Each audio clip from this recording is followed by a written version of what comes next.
Mas deixa eu dizer uma coisa para vocês.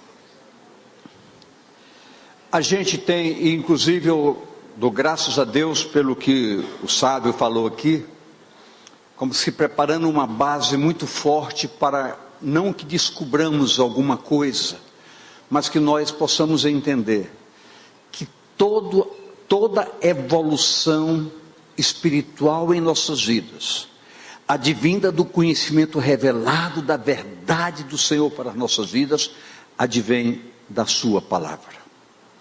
Não necessariamente essa palavra foi manifestada para satisfazer o que queremos ou o que achamos, mas são normas, são diretrizes básicas para nortear um caminhar progressivo da igreja, proporcionando o aperfeiçoamento dos santos, para que esses santos herdem a herança dos santos programado pelo Senhor para a sua igreja.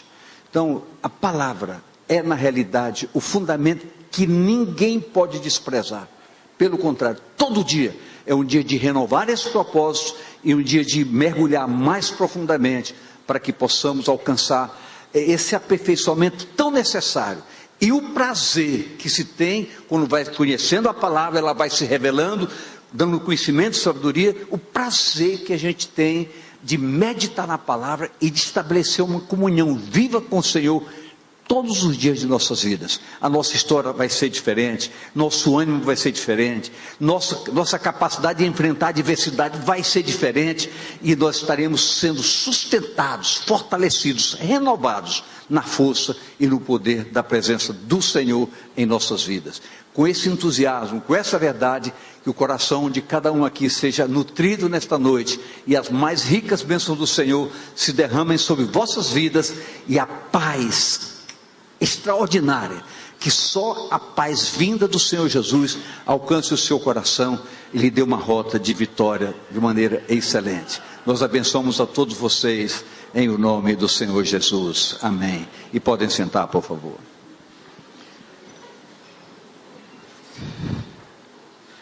Gostaria de ler com os amados no Evangelho de João, capítulo 12, dos versos 44 a 50, que diz assim: E Jesus clamou e disse: Quem crê em mim, crê não em mim, mas naquele que me enviou. E quem me vê a mim, vê aquele que me enviou. Eu sou a luz que vim ao mundo, para que todo aquele que crê em mim não permaneça nas trevas. E se alguém ouvir as minhas palavras e não crer, eu não o julgo, porque eu vim não para julgar o mundo, mas para salvar o mundo. Quem me rejeitar a mim e não receber as minhas palavras, já tem quem o julgue. A palavra que tenho pregado, essa o há de julgar no último dia. Porque eu não tenho falado de mim mesmo, mas o Pai que me enviou, Ele me deu um mandamento sobre o que hei de dizer e sobre o que hei de falar. E sei que o seu mandamento é a vida eterna. Portanto, o que eu falo como o Pai me tem dito. Queridos, obviamente quando nós nos determinamos com uma proposta objetiva e verdadeira, para mergulharmos num aprofundamento no que diz respeito às diretrizes da palavra de Deus, obviamente que já de pronto o nosso propósito já tem uma contemplação. Deus contempla propósitos verdadeiros. O grande segredo é a forma e a disposição como nos dedicamos para meditar na palavra, não apenas para ler ou até gravar.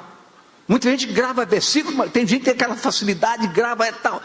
Isso pode não significar absolutamente nada. A palavra é preciso ser sacada na sua revelação, no seu objetivo e no propósito para o que ela foi designada. Tanto é que a palavra diz, o próprio Deus dizendo, minha palavra não voltará vazia, mas cumprirá o seu propósito. Então, a palavra de Deus tem um propósito para a minha, para a sua, para a nossa vida. Ao meditar um pouco sobre isso, eu pude olhar um pouco para mim e me disse, esse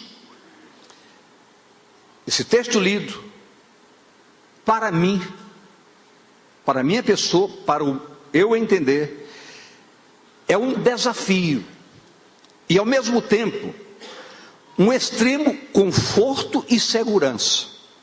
Por quê? Porque eu posso entender que eu tenho a liberdade de usar essa palavra, que eu fui selado com o Espírito Santo, que é capaz de me revelar essa palavra, capaz de me dar sabedoria, entendimento e conhecimento para entender a palavra. E por fim, esse Espírito traz a essência da revelação, ou seja, do propósito da palavra para a minha vida. Em consequência disso, há um desejo prazeroso de orar a palavra, a qual pode levar cada um de nós a um profundo entendimento para um maravilhoso relacionamento com Deus e ter a visão do seu eterno propósito para cada uma de nossas vidas. Deus fez tudo isso, amou o mundo, deu Jesus, tudo com um propósito específico para conquistar cada preciosidade chamada o homem criado à sua imagem e à sua semelhança. Então Deus fez tudo isso com um propósito, e isso precisa alegrar os nossos corações, sabendo que toda essa dinâmica do desejo de Deus é exatamente objetivando que nós alcancemos os propósitos eternos que Ele tem para conosco. Nós sabemos que a nossa caminhada, ela vai nos levar a caminhos muito longos. Se fala muito, e recentemente se ouviu ministração aqui sobre arrebatamento, sobre a grande tribulação, como vai acontecer o final de tudo isso. E eu estava, pastor Elton, hoje lendo num texto, o seguinte, que em Apocalipse 20, que os que foram degolados ressurgirão, e me veio à mente de pronto o que está acontecendo ali, através daquele Estado Islâmico, que está degolando cristãos de maneira absurda, em verdadeiros espetáculos de ignorância, e me fez ter um toque assim muito forte, como dissesse, tudo está acontecendo, evidenciando que o fim está às portas. O fim de quê? De uma era, para que venha o reino de Deus, ou seja, a consolidação de Jesus com a sua igreja para o milênio. Tudo isso é difícil se falar, porque entrar na escatologia é algo que leva a muitas polêmicas, algumas dúvidas, algumas inseguranças, mas quando nós mergulhamos com propósito, para entendermos e darmos liberdade ao Espírito Santo, nos aclarar todas as coisas, nós vamos começar devagarzinho a penetrar no âmago da história, no profundo entendimento. Isso vai nos fortalecer, vai nos animar, vai nos alegrar, vai nos dar o prazer de meditar, de orar. Toda a nossa história vai ser diferente. Uma coisa é você orar para pedir alguma coisa, outra coisa é você orar adorando a Deus para conhecê-lo. É totalmente diferente. A maneira que Deus se revela para nós, como Ele age conosco, quando nós não somos meros pedintes, mas adoradores sinceros e com verdadeiros propósitos, nós sentimos o toque diferenciado. Por quê? Porque ouvimos a sua voz, sentimos a sua presença e somos tocados em nossas respostas. Tudo isso é conquista, tudo isso é querer, tudo isso é propósito, e tudo isso é obediência à palavra. Quando Jesus disse: de pronto eu não vim para julgar, eu vim para salvar. Mas ele faz um complemento muito desafiador, que ele diz: porque eu estou dando para vocês aquilo que eu sou a palavra, e o verbo se fez carne e habitou entre nós, e vimos a sua glória. Vimos o quê? Eu queria que você gravasse isso: vimos a sua glória, para que você entenda, que todos nós possamos entender, que há um diferencial muito grande em saber que Jesus é o Salvador e ter uma convicção por ver a sua glória. A nossa história muda completamente. Uma coisa é você estar aqui no templo, ouvindo ministrar, ouvimos ministração do sábio, estamos ministrando, ok, isso vai nos orientando de alguma forma. Mas uma coisa muito diferente é você ouvir aquilo que você faz, aquilo que você experimenta. Quando fala num Deus, você diz: esse Deus eu conheço, porque eu me relaciono com Ele. Eu falo, Ele responde. Eu peço, Ele me dá. Eu clamo, choro na sua presença e sou tocado pela sua presença. A história muda, as coisas começam a mudar, nossas respostas começam a chegar e os fatos começam a acontecer em nossas vidas. Escute.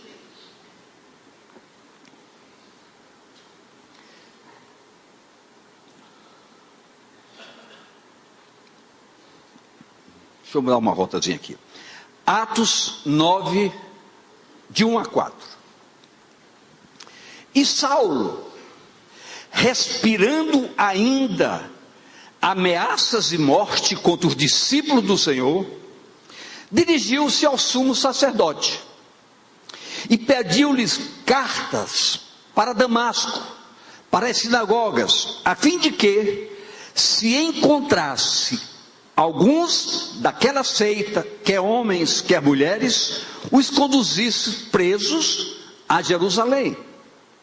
E indo no caminho, aconteceu que, chegando perto de Damasco, subitamente o cercou um resplendor de luz do céu, e caindo em terra, preste bem atenção, e caindo em terra, ouviu uma voz que lhe dizia: Saulo, Saulo, por que me persegues?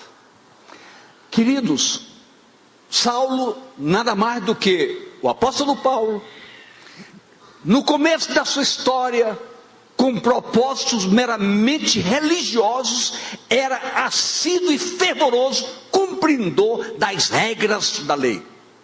Era um homem de uma conduta inabalável, no que diz respeito àquilo que ele entendia, aquilo que ele ouvia, aquilo que ele aprendeu e colocava rigorosamente em prática. Aquilo que ouviu. Olhando para mim, olhando para você, será que só o que nós ouvimos construiu alguma diferença em nossas vidas? Agregou algo que possa dizer: eu sou uma nova pessoa, eu fui à cruz, morri para o pecado, hoje renasci para uma vida, e posso, uma vida diferenciada, sendo nova criatura, eu posso dizer: hoje eu sou um homem de Deus.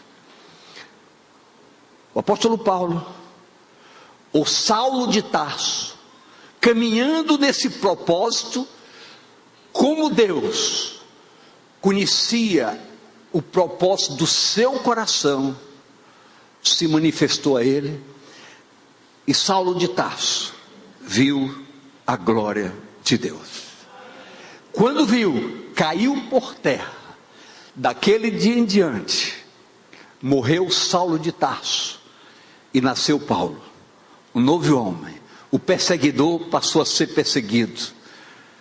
Tanto é que aonde ele chegava, se assustava porque conhecia a sua história. Mas o próprio Senhor Jesus se manifestou a discipuladores verdadeiros e disse-lhes: esse homem que vocês estão temendo, não temam mais, porque ele agora é um instrumento de bênçãos para conquistar vidas para o meu reino. Nós precisamos, eu queria que você dissesse: eu preciso ver a glória de Deus. Agora, você me pergunta: pastor, isso é possível? Eu pergunto: quem era Saulo? Um perseguidor, vil. Deus não faz acepção de pessoas. Se você quiser, o que Jesus disse no funeral de um homem chamado Lázaro? No funeral não, ele chegou para chamar, porque já estava 4 dias enterrado. Ele não disse para aquelas irmãs: não vos hei dito, se vocês crerem, vocês verão a glória de Deus? Viram ou não viram? Lázaro ressuscitou. E eu podia perguntar a você hoje: como é seu nome? Você me diria, você me diria: pastor, meu nome é Lázaro. Eu preciso ressuscitar. Eu preciso ser alvo da glória de Deus. Preste atenção para Jó. Jó 42, 5 a 6, diz o seguinte: com o ouvir dos meus ouvidos, ouvi, mas agora te veem os meus olhos. Por isso, me abomino e me arrependo no pó e na cinza. Jó teve referências do próprio Deus. Deus dizendo a Satanás: Jó, homem íntegro, justo e temente a Deus, mas apenas ouvia de Deus. Queridos, é preciso que nós possamos gravar nesta noite, possamos dar um valor singular para esta oportunidade, que o Espírito Santo de Deus está agindo no nosso meio, para entendermos algo.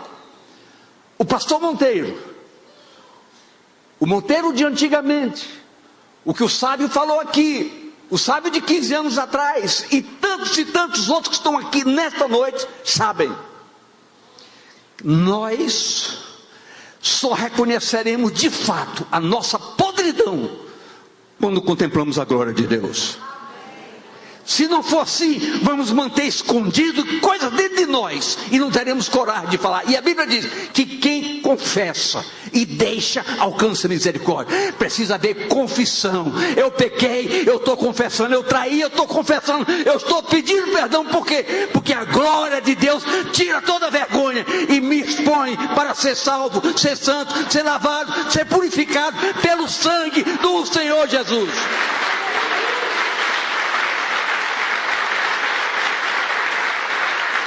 Somente na luz da glória de Deus é que podemos ver a nossa verdadeira condição, quem somos de fato. Sem essa luz, a escuridão domina todo o nosso ser, e seremos donos das nossas razões, dos nossos direitos e das nossas vontades. Em Isaías capítulo 6, de 1 a 5, diz: no ano em que morreu o rei Uzias, eu vi ao Senhor assentado sobre um alto e sublime trono, e o seu séquito enchia o templo. Os serafins estavam acima dele, cada um tinha 6 asas, com 2 cobriam o rosto, e com 2 cobriam os pés, e com 2 voavam. E clamavam uns para os outros, dizendo: Santo, Santo, Santo é o Senhor dos exércitos, toda a terra está cheia da sua glória. E os umbrais das portas se moveram com a voz do que clamava, e a casa se encheu de fumaça. Então disse eu: ai de mim, que vou perecendo, porque sou um homem de lábios impuros e habito no meio de um povo de impuros lábios. E os meus olhos viram o Rei, o Senhor dos Exércitos. Ratificando o que a palavra quer nos mostrar nesta noite, para que possamos colher frutos proveitosos desta noite, é que quando Isaías viu a glória de Deus, ele pôde olhar para si e ver os seus defeitos, ver a sua fragilidade. Disse: ai de mim que estou perecendo, meus olhos viram o Senhor, e eu sou um homem com defeitos, com falhas, com equívocos. Queridos, eu estava lendo um assunto que mexeu muito comigo exatamente hoje. Um comentário dessa natureza assim: quando num culto a gente faz um apelo, eu vou fazer um apelo brincando aqui. Pastor Welton, me ajude. Quem está aqui hoje que gostaria de aceitar Jesus? Levante o braço, por favor. Vem cá, meu irmão, por favor. Pode vir aqui. O que é que aconteceu? Olha, o irmão aceitou Jesus. Mais suave.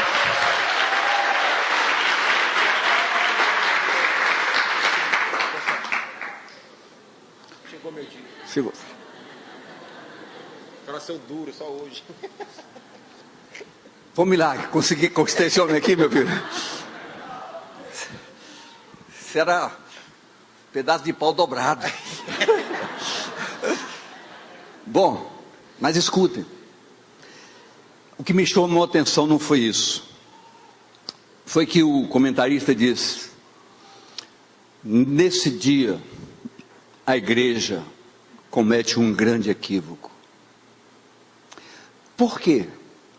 Porque quem se levantou hoje, agora que eu fiz esse apelo? Todo mundo ficou sentado. Então ele está dizendo, dá a ideia que um pecador se arrepende e todo mundo sem pecado está aqui sentado, aplaudindo. Isso mexeu comigo, porque na realidade, queridos, quando se faz um apelo, todos deviam levantar, porque todos nós temos consertos ainda em nossas vidas. Eu não quero mudar o foco nem o quadro, está correto como ele fez. Hoje eu estou aqui para tomar uma decisão, mas todos nós temos que ficar de pé também e dizer: eu também estou tomando uma nova decisão. Eu quero me converter hoje, mais uma vez, de tudo que ainda está errado na minha vida. Obrigado. Temos que ser sinceros e verdadeiros. Todo dia é dia de santificação, todo dia é dia de mudança, todo dia é dia de conversão. É por isso que eu digo, eu tenho uma alegria em abrir a palavra todos os dias. Às vezes não tem nem o que fazer, eu venho para cá só para abrir a palavra, para estar na presença do Senhor, para poder dizer: eu estou buscando um aperfeiçoamento.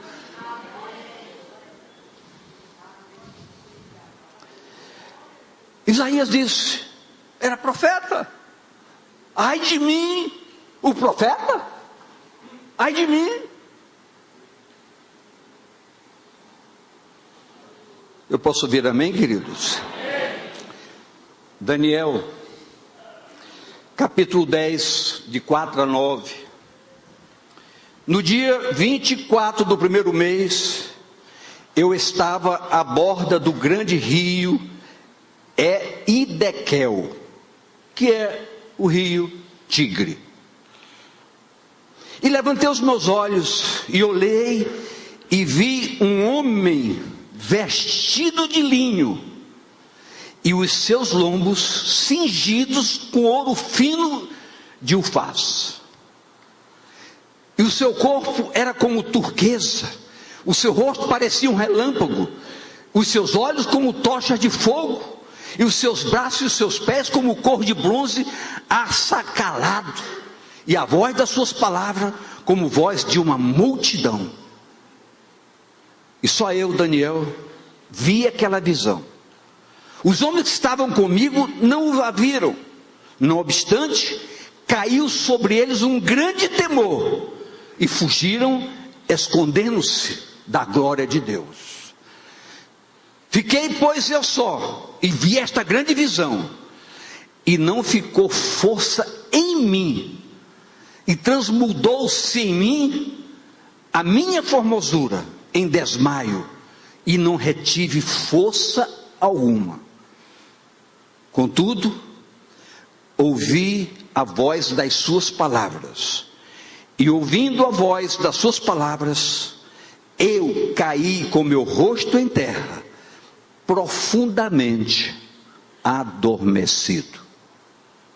Mais uma vez, focamos algo de um homem comprometido com Deus, um homem que, na oportunidade que teve, fez questão de evidenciar seu compromisso com Deus, com a sua palavra, mas no momento em que Daniel contemplou a glória de Deus, caiu como se estivesse morto.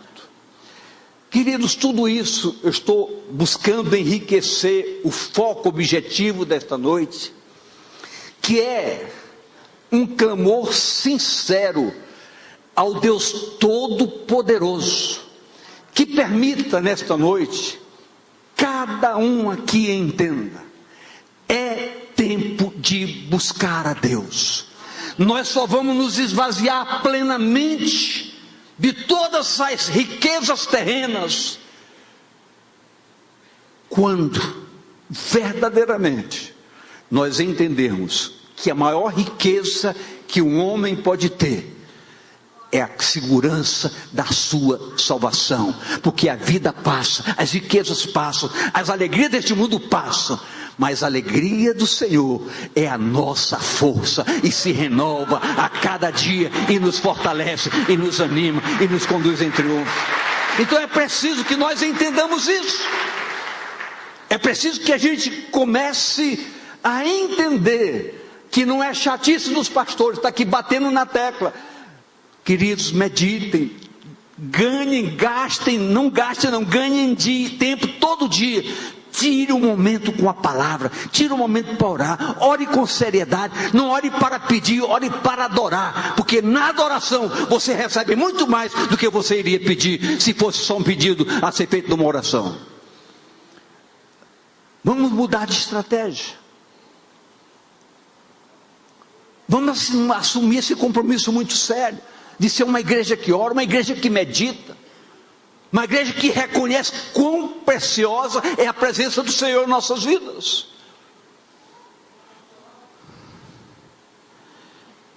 Uma das coisas que nos assusta, e eu tenho que falar isso com muito temor e tremor, é que as grandes lideranças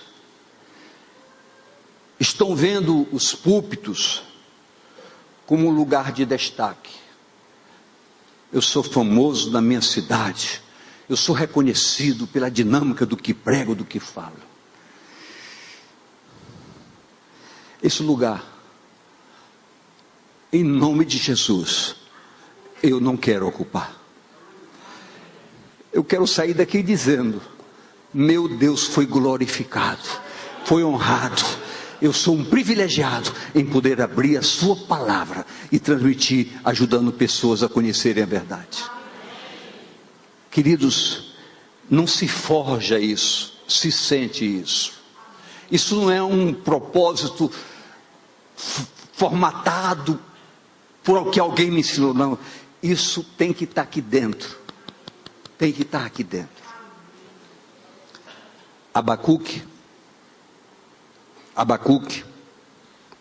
Abacuque 3, verso 2 e 16 a 19 diz o seguinte: sendo fiel ao que o constituiu, como também o foi Moisés em toda a sua casa, Abacuque, não é Hebreus, é Abacuque,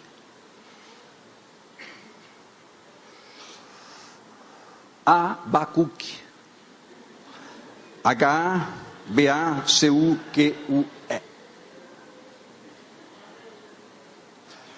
Ouvi, Senhor, a tua palavra e temi, ouvi a tua palavra e temi.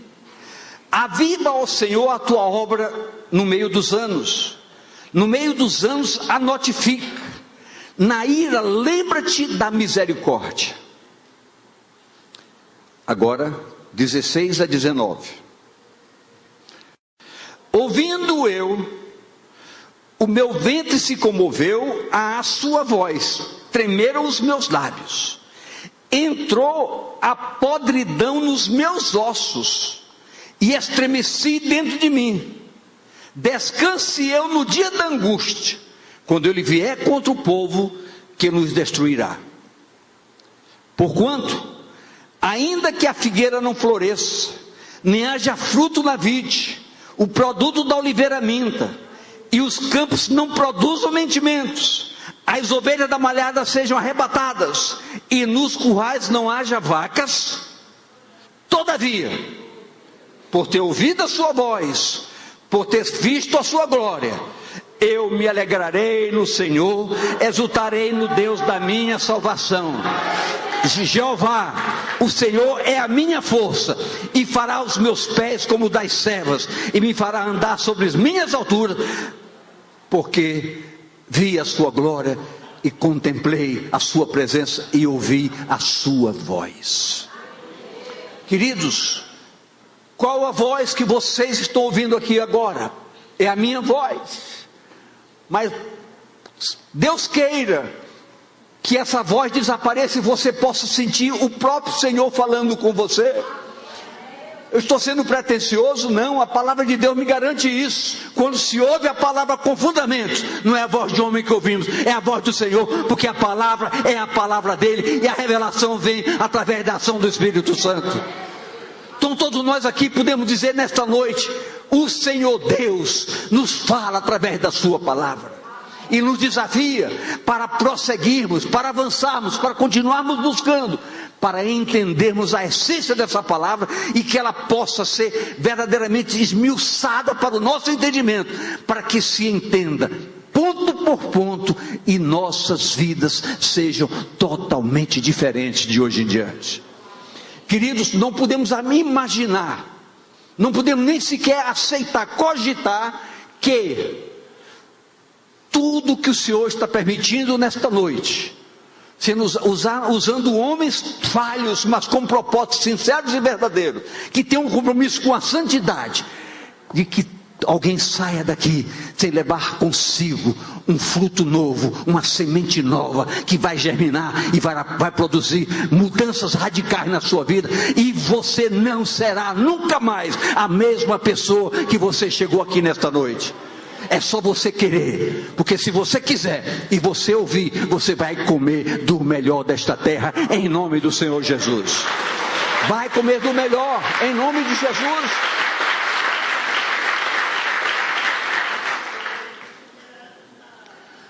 Como hoje é apenas o caminho da Bíblia, que já é uma excelência, nós não queremos nos estender muito, mas nós queremos falar um pouco sobre Apocalipse capítulo 1.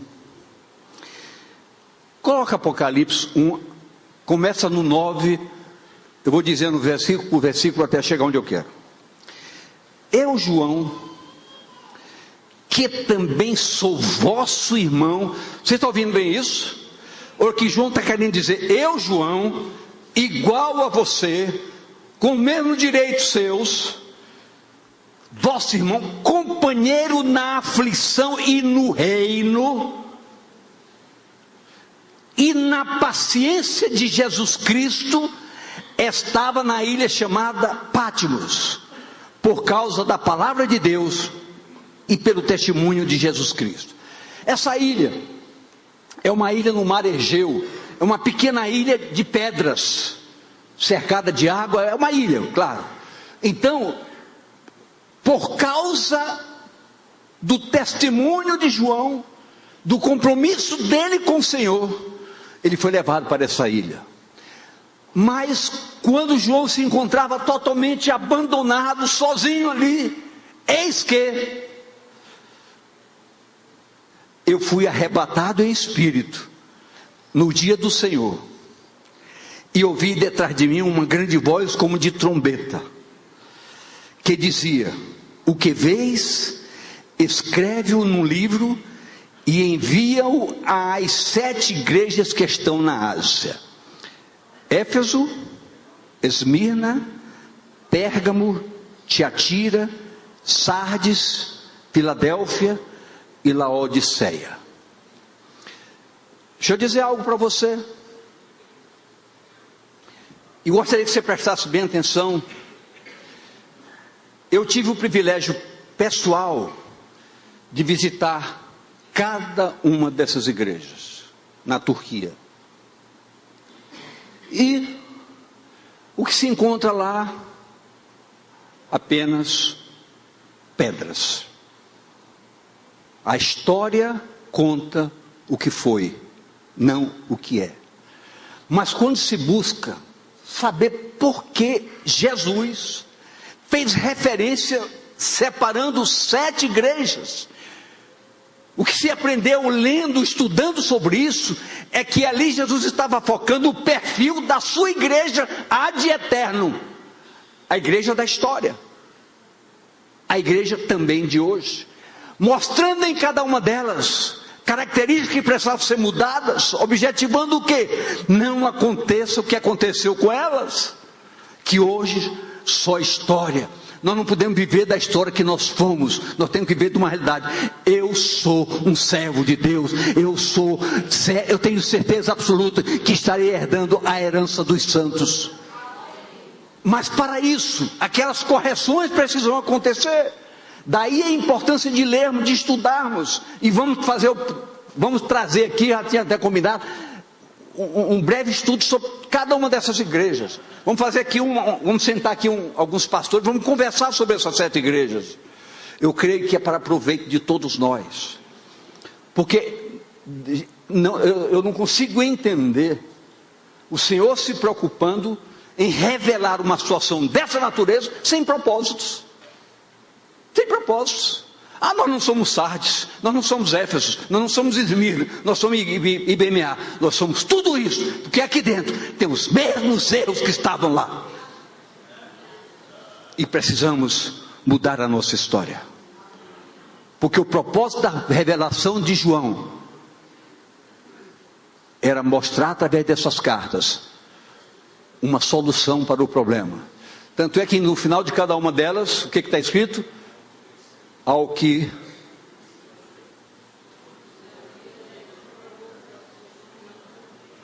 eu não consegui ouvir de ninguém.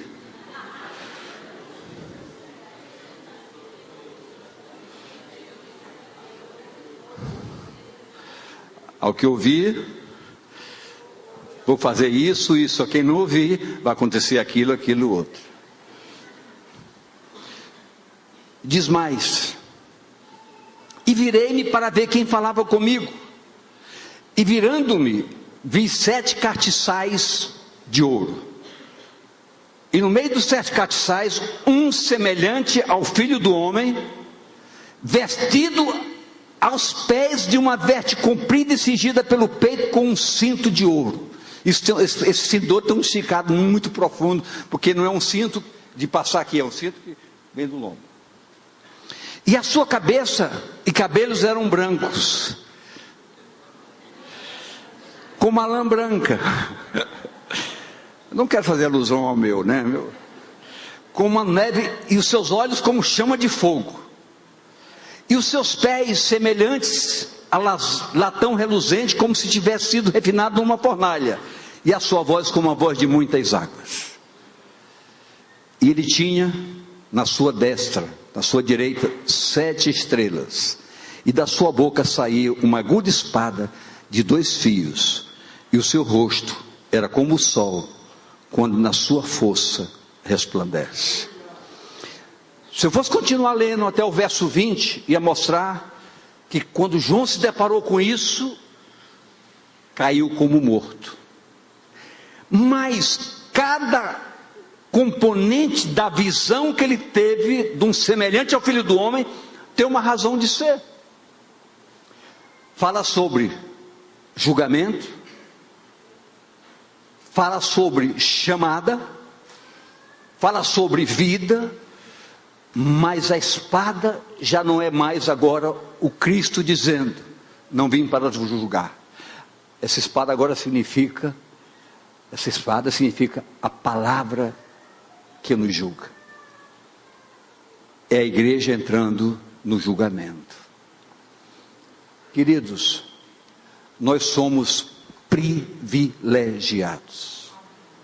Por quê? Porque nós temos a liberdade e a oportunidade de abrirmos essa palavra sem medo de nada, sabendo que ela está aqui